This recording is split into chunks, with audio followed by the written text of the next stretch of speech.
Dans les villages reculés comme dans les grandes agglomérations, l'autorité coutumière demeure un pilier de la vie sociale en République démocratique du Congo. Longtemps verrouillé par les hommes, ces pouvoirs ancestrales s'ouvrent timidement aux femmes. Les chiffres officiels parlent d'environ 10% des chefferies dirigées par des femmes, une minorité certes, mais révélatrice d'une mutation en cours. Sur les terrains, les femmes chefs coutumières doivent composer avec des pratiques discriminatoires persistantes. Dans certaines régions, leur légitimité est contestée, freinée par des coutumes qui peinent à se réinventer. La famille régnante a contesté ma désignation. J'ai répondu que papa m'avait choisi en pleine possession de ses facultés et qu'il m'avait laissé son chapeau, symbole de l'autorité, plutôt qu'à mon grand frère. Et puis il m'a dit de rehausser la tête. Un chef ne baisse pas la tête.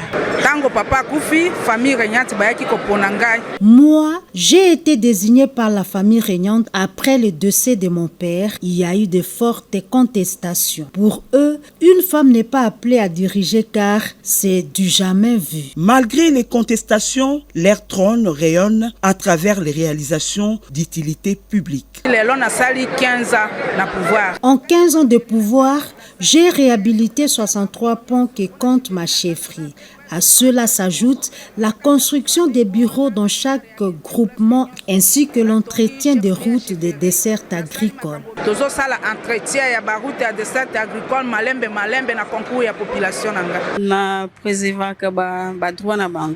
Pour les filles qui se lancent dans la prostitution, je prends des mesures pour qu'elles retrouvent les chemins de l'école. Il fallait continuer dans l'étude. La loi numéro 15/015 du 25 août 2015 qui définit les statuts de chefs coutumiers n'exclut pas les femmes. Elle conditionne toutefois leur accession à l'aval des traditions locales.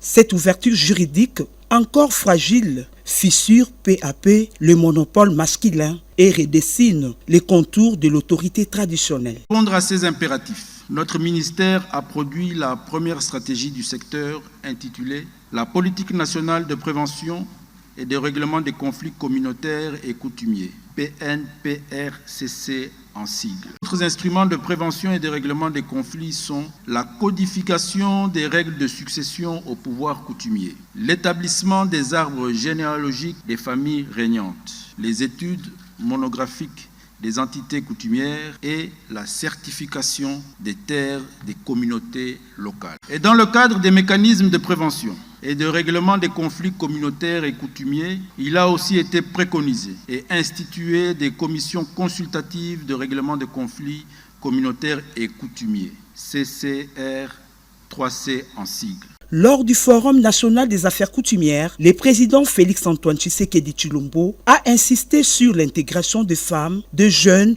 et des peuples autochtones dans la gouvernance coutumière. Une déclaration qui, au-delà du symbole, traduit une volonté politique d'accompagner la transformation des chefferies.